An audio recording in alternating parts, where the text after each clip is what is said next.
प्यारे साथियों, जय हिंद। आज के क्लास में हम लोग सीखेंगे हार्डवेयर। हार्डवेयर यानी कि physical equipment of computer is known as hardware, यानी कि कंप्यूटर की जो भौतिक संरचना है उसे हम हार्डवेयर कहते हैं। जैसे अक्सर लोग कहते हैं कि जिन्हें हम छू सकते हैं वो भी हार्डवेयर है। हाँ बिल्कुल, कंप्यूटर में जिन चीज़ों को हम हार्डवेयर चीज़ें, इंफ्रास्ट्रक्चरल आर्टिकल्स हैं, उन सभी को हम हार्डवेयर कहते हैं। जैसे like keyboard, mouse, monitor, RAM, hard disk, processor, motherboard, cabinet, SMPS, DVD drive, ये सब। तो पहले तो डीवीडी लगता था, अब तो ये भी नहीं लगता। तो यानी कि कंप्यूटर के जो पार्ट होते हैं ना, उन्हीं को हम क्या कहते हैं? हार्डवेयर कहते हैं। अच्छा, ए सेट ऑफ, अब उसके बाद हार्डवेयर की डेफिनेशन ये थी छोटी सी। अगर आपसे कोई कहे सॉफ्टवेयर क्या होता है, तो set of program is known है सॉफ्टवेयर, यानी प्रोग्राम की सेटिंग को हम सॉफ्टवेयर कहते हैं। डेटा, डेटा का क्या सेंस है कि data is a set of related facts, यानी कि अक्षरों अंकों के समूह को हम डेटा कहते हैं।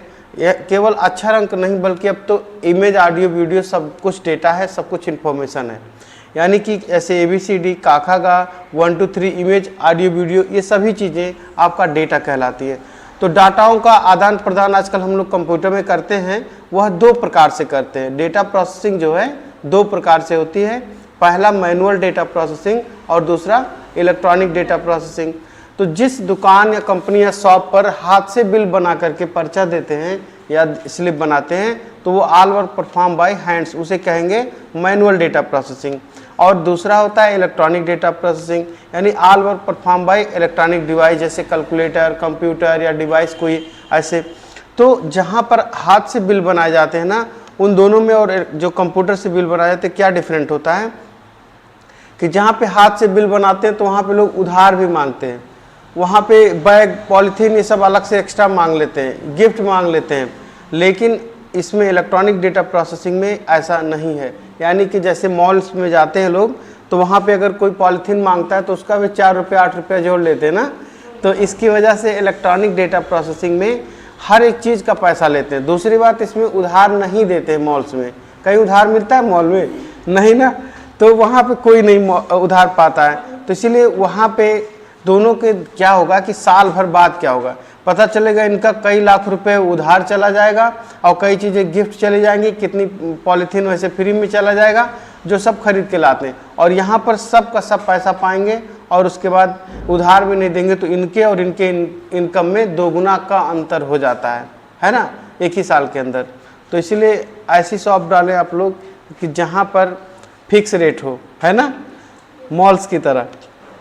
अगला, basic function of computer. Computer का महत्व क्या है, फंक्शन क्या है, चलिए देखते हैं।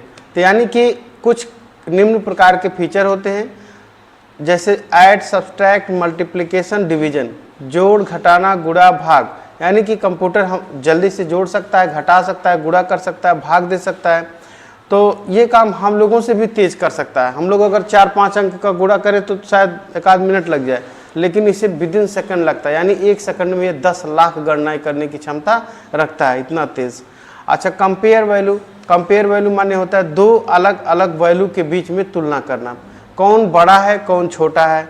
तो जैसे कहते हैं ना, A1 is greater than B1 या A1 is equal to B1, A1 is less than और इक्वल टू B1, जो कुछ भी है वो सब की तुलना करने में सक्षम होता है कंप्यूटर। कंप्यूटर बता देगा कौन अच्छा है कौन नहीं अच्छा है, कौन ज़्यादा अच्छा है पढ़ने में, किसकी राइटिंग ज़्यादा अच्छी है, सब बता देगा ना। रोबोट आ रहे हैं ना, रोबोट सारा कुछ डिटेक्ट कर ले रहा है। तो बहुत सारी चीज़ें देखिए आज के समय में ये चीज़ होने वाले है। उसके पास कृत्रिम बौद्धिकता, मतलब कि वो आपसे व्यवहार सीखेगा, आप ही से व्यवहार सीख करके आप ही की तरह व्यवहार करने लगेगा। हाँ, आप उसको टेढ़ा बोलेंगे तो भी टेढ़े बोलेगा। इसीलिए आप कंप्यूटर के सामने अच्छे से बात करिएगा, रोबोट के सामने खासकर।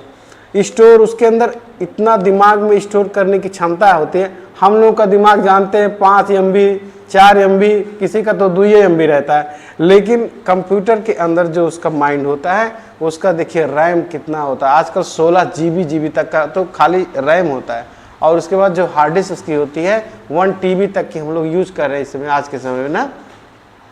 तो 1 TB तक का यानी 1024 GB तक का हम लोग इसमें रख सकते हैं बहुत सारे डेटा। तो यानी स्टोरेज क्षमता ज़्यादा होती है, सर्च करने की क्षमता ज़्यादा होती है। सर्च माने कोई चीज़ को जल्दी से खोज देता है। अगर हम कोई यहाँ पे फाइल खोजे ना तो तुरंत वहाँ पे खोज के तुरंत सामने ला देता है। तो खोजने का काम बहुत तेज करता है। और एक्सेसिंग बार बार खोजिए, बार बार करिए, कोई बुरा नहीं मानता है ना। अभी किसी को बार बार कहो कि कॉपी खोल के बैठो तो उसे बुरा लगेगा ना, लेकिन ये कंप्यूटर कहता है सर जितनी मर्जी उतनी बार आप हमसे एक्सेसिंग करते रहें, कोई प्रॉब्लम नहीं है। तो ये बेसिक फंक्शन है कंप्यूटर के। कंप्यूटर मान के चलिए कि आज के समय में आपका एक बहुत ही आवश्यक अंग है। तो मुझे लगता है कि इस वीडियो में इतना ही, क्योंकि अगला टॉपिक और इंटरेस्टेड है, इसलिए उसको अगले टॉपिक में बताते हैं। तब तक के लिए थैंक यू।